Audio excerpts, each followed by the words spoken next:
കൊച്ചി നഗരത്തിൻ്റെ ഹൃദയത്തിൽ ജനിച്ച ഒരു പുതിയ യാത്രയാണ് കൊച്ചി വാട്ടർ മെട്രോ. പുതിയതെന്ന് പറഞ്ഞാൽ 2023 ഇത് സ്റ്റാർട്ട് ചെയ്തത്. ശരിക്കും പറഞ്ഞാൽ ഔദ്യോഗികമായി ഉദ്ഘാടനം ചെയ്തത് 2023 ഏപ്രിൽ 25 നമ്മുടെ പ്രധാനമന്ത്രി നരേന്ദ്രമോദിയാണ് ഉദ്ഘാടനം ചെയ്തത്.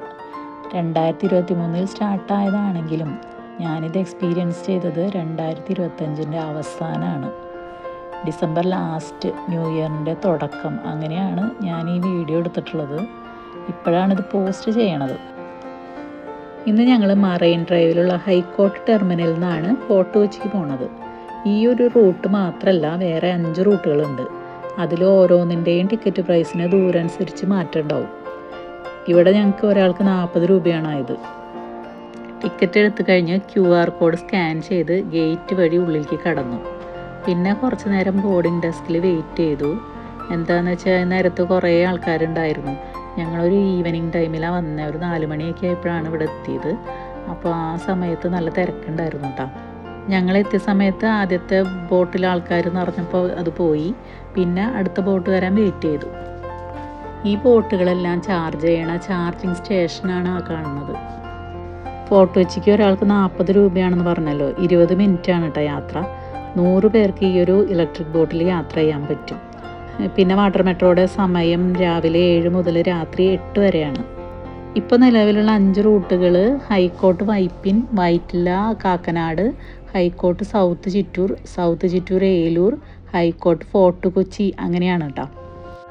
വാട്ടർ മെട്രോ ആദ്യമായിട്ട് എക്സ്പീരിയൻസ് ചെയ്യാൻ വരുന്നവർക്ക് എല്ലാ ട്രിപ്പിൻ്റെയും സമയം മുൻകൂട്ടി അറിയാനായിട്ട് വാട്ടർ മെട്രോയുടെ വെബ്സൈറ്റിൽ നോക്കിയാൽ മതി. അങ്ങനെ കുറച്ച് വൈകിയാണെങ്കിലും ഈ ഒരു യാത്ര എക്സ്പീരിയൻസ് ചെയ്തു. കുറേ വർഷം മുമ്പ് കൊച്ചി കായലിലൂടെ ബോട്ടിങ്ങൊക്കെ ചെയ്തിട്ടുണ്ട്. 10-15 വർഷമായി കാണും. അത് കഴിഞ്ഞൊരു ബോട്ട് യാത്ര ഈ കായലിലൂടെ ഇതാണ് കേട്ടോ. ഇതിനു മുമ്പ് ഫോർട്ട് കൊച്ചി പോവുകയാണെങ്കിൽ നമ്മൾ നമ്മുടെ വണ്ടി എടുത്തിട്ടാണ് പോവാറ്. അപ്പോൾ ട്രാഫിക്കൊക്കെ ഉണ്ടാവും. അങ്ങനെ നോക്കുമ്പോൾ വാട്ടർ മെട്രോയിലെ യാത്ര ട്രാഫിക്കൊന്നും ഇല്ലാണ്ട്, പൊല്യൂഷൻ ഇല്ലാണ്ട്, AC സുഖമായി റിലാക്സായി പോവാം എന്നുള്ളതാണ് ഈ യാത്രേനെ നമുക്ക് കൂടുതൽ ഇഷ്ടമാണത്. ഈ അടുത്ത് ന്യൂസിൽ കേട്ടിരുന്നു 2023 സ്റ്റാർട്ടായിട്ട് ഇതേവരെ 60 ലക്ഷത്തിലധികം പേര് യാത്ര ചെയ്തു അത്രേ വാട്ടർ മെട്രോയിൽ. അങ്ങനെ ഈ പദ്ധതി വൻ വിജയമായതോടെ ഇന്ത്യയിലെ മറ്റു സ്റ്റേറ്റ്സിലേക്കും കൊച്ചി വാട്ടർ മെട്രോയുടെ മാതൃകയിൽ വാട്ടർ മെട്രോ തുടങ്ങാനിരിക്കുകയാണ്. അങ്ങനെ 20 മിനിറ്റ് യാത്ര ചെയ്ത് ഫോർട്ട് കൊച്ചിയിലെത്തി. കൊച്ചിയുടെ പഴയ ആത്മാവ് ഒളിഞ്ഞിരിക്കുന്ന സ്ഥലം അതാണ് ഫോർട്ട് കൊച്ചി. ചരിത്രവും കടലും കാറ്റും ചേർന്ന് വളരെ മനോഹരമായ ഒരു സ്ഥലം. നമ്മളിതിലെ നടക്കുമ്പോൾ ഈ കടൽ തീരത്ത് കാണുന്ന ചീനവലകൾ ഫോർട്ട് കൊച്ചിയുടെ അടയാളം തന്നെയാണ്. ബോട്ടിൽ നിന്ന് ഇറങ്ങി എക്സിറ്റ് ഗേറ്റിൽ നമ്മുടെ ടിക്കറ്റ് സ്കാൻ ചെയ്ത് പുറത്തേക്ക് കടന്നു. അപ്പോൾ അവിടെ ഒരു DC ബുക്സിൻ്റെ സ്റ്റാൾ കണ്ടു. അത് ഹൈക്കോർട്ടിൽ നിന്ന് കയറുമ്പോൾ അവിടെ ഉണ്ടായിരുന്നു കേട്ടോ. ഞങ്ങൾ ഇങ്ങോട്ട് വന്നത് ബിനാലെ കാണാനുള്ള ലക്ഷ്യത്തിലാണ്. പക്ഷേ ഇവിടെ എത്തിയപ്പോൾ ഒരു 5 മണിയായിട്ടുണ്ട്. അപ്പോൾ ഓട്ടോ വിളിക്കാൻ നേരത്ത് ഓട്ടോ ചേട്ടന്മാർ പറഞ്ഞു, ഇനി അങ്ങോട്ട് പോയിട്ട് കാര്യമില്ല, 6 മണി വരെ ഉള്ളൂ. അപ്പോൾ ടിക്കറ്റ് എടുത്തിട്ടുണ്ടെങ്കിൽ നിങ്ങൾക്ക് വെറുതെ ആവില്ലേ, അപ്പോൾ വേറൊരു ദിവസം വന്ന് കാണുന്നതായിരിക്കും നല്ലതെന്ന് പറഞ്ഞു. ബിനാലെ ടൈമിങ് എന്താണ് എങ്ങനെയാണെന്നൊന്നും അറിയാണ്ട് നോക്കാണ്ടാണ് വീട്ടിൽ നിന്ന് പുറപ്പെടണത്.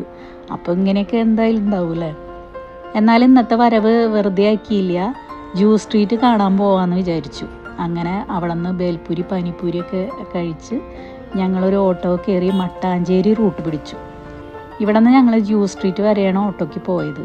ഈ പോണ വഴിയിൽ ബിനാലയുടെ കുറേ സ്റ്റാളുകളുണ്ട് കേട്ടോ. എന്നാൽ ഇനി ഫോർട്ട് കൊച്ചിനെ പറ്റി കുറച്ച് കാര്യങ്ങൾ പറയാം. സെൻറ്റ് ഫ്രാൻസിസ് പള്ളി, അതായത് വാസ്കോഡ ഗാമയെ ആദ്യം അടക്കം ചെയ്ത പള്ളി, ഡച്ച് സെമിത്തേരി, ചീനവലകൾ, അങ്ങനെ പല ചരിത്ര സ്മാരകങ്ങളും ഇവിടെ ഉണ്ട്.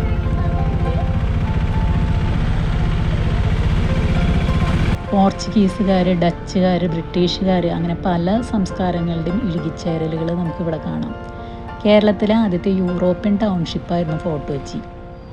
പിന്നെ നമുക്കിതിലെ പോകുമ്പോൾ 100-100 വർഷം പഴക്കമുള്ള കെട്ടിടങ്ങൾ, പിന്നെ പള്ളികൾ, ഇങ്ങനെ മതിലുകളിൽ കാണുന്ന സ്ട്രീറ്റ് ആർട്ട്, ചെറിയ കഫേകൾ, ആർട്ട് ഗാലറികൾ, അങ്ങനെ കുറേ കാഴ്ചകൾ കണ്ടുകൊണ്ട് ഇങ്ങനെ നമുക്ക് പോകാൻ പറ്റും.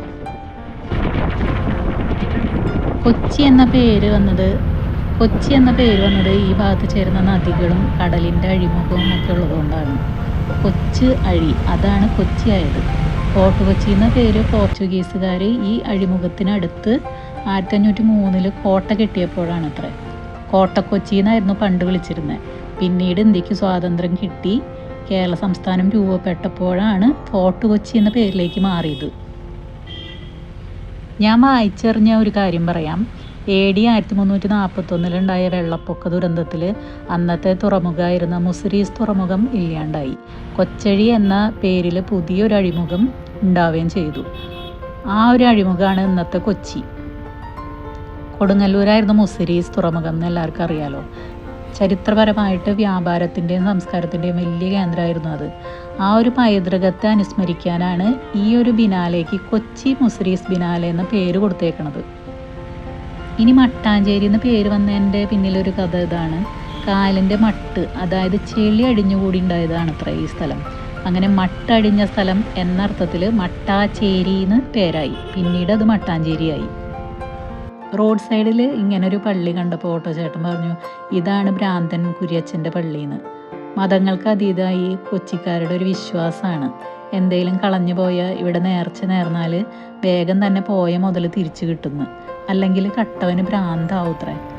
സാധനം കിട്ടിക്കഴിഞ്ഞിട്ടുണ്ടെങ്കിൽ ഇവിടെ വന്ന് കുരിശിൽ മാലയിടും, മെഴുകുതിരി കത്തിക്കുക, കുരിശിൻ്റെ മുന്നിലുള്ള വിളക്കിൽ എണ്ണ ഒഴിക്കുക, അതൊക്കെയാണ് ഇവിടുത്തെ വഴിപാടുകൾ.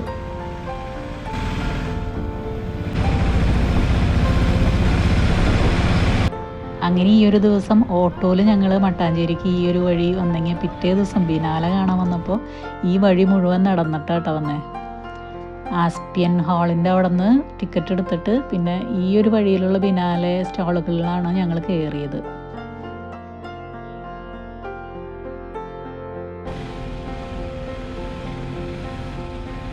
അപ്പോൾ ഇന്നത്തെ വീഡിയോയിൽ 100 വർഷം പഴക്കമുള്ള കെട്ടിടങ്ങളും ഗോഡൗണൊക്കെ കാണാൻ പറ്റിയില്ലേ. ഈ ഒരു റൂട്ട് മട്ടാഞ്ചേരി ഡച്ച് പാലസിൻ്റെ അങ്ങോട്ട് പോകുമ്പോഴുള്ള വഴിയാണിത്. അങ്ങനെ ഇന്നത്തെ വീഡിയോ ഞാൻ അവസാനിപ്പിക്കുകയാണ്. അടുത്തൊരു വീഡിയോ ആയിട്ട് പിന്നെ വരാട്ടോ.